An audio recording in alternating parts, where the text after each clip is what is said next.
Mapagpalang araw po sa inyong lahat. Ngayon po ay araw ng Lunes, ika-21 ng Hulyo.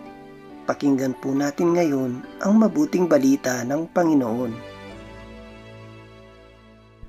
Pagbasa mula sa aklat ng Eksodo. Noong mga araw na iyon, nang makarating sa Faraon ang balita tungkol sa pag-alis ng mga Israelita, nagbago siya ng isip, pati ang kanyang mga tauhan. Sinabi nila, bakit natin pinayagang umalis ang mga Israelita? Di wala nang maglilingkod sa atin.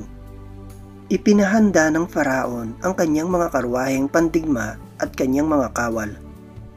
Ang dala niya'y 600 piling karwaheng pandigma kasama ang lahat ng karwahe sa buong Ehipto.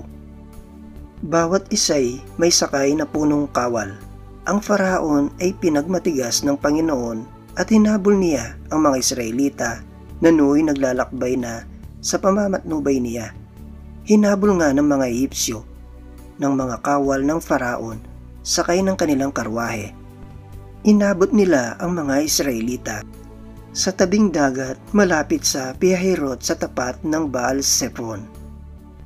Pinagharian ng matinding takot ang mga Israelita nang makita nilang dumarating ang Faraon at ang mga Ehipsyo, kaya dumaing sila sa Panginoon.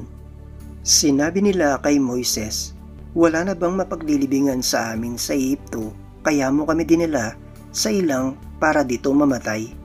Inialis mo kami sa Ehipto, tingnan mo ang nangyari.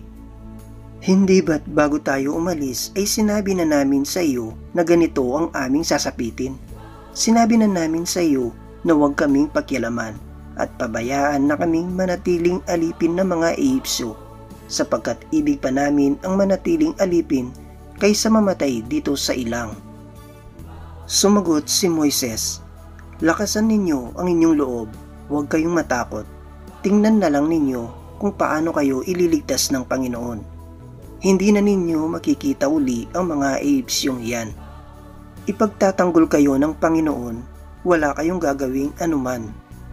Sinabi ng Panginoon kay Moises, bakit mo ko tinatawag? Palakarin mo ang mga Israelita. Itapat mo sa ibabaw ng dagat ang iyong tungkod. Mahahati ang tubig at matutuyo ang lalakaran ninyo. Lalo kung pagmamatigasin ang mga Ehipsyo at pasusundan ko kayo sa kanila, ngunit doon ko sila lilipulin. Ang mga Ehipsyo, ang mga kawal ng Faraon, pati ang kanilang mga karwahe. Ipakikita ko sa kanila ang aking kapangyarihan. Sa gayon, malalaman ng mga Ehipsyong yan na ako ang Panginoon. Ang salita ng Diyos. Salamat sa Diyos. Salmong Tugunan.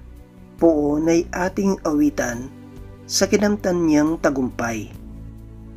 Ang Panginooy ating ngayong awitan sa kanyang kinamtang dakilang tagumpay. Ang mga kabayo't kawal ng kaaway sa pusod ng dagat, lahat na tabunan. Ako'y pinalakas niya't pinatatag. Siya ang sa akin nagkukupkop. Nag-ingat, Diyos ng magulang ko, aking manliligtas. Poon ay ating awitan sa kinamtan niyang tagumpay.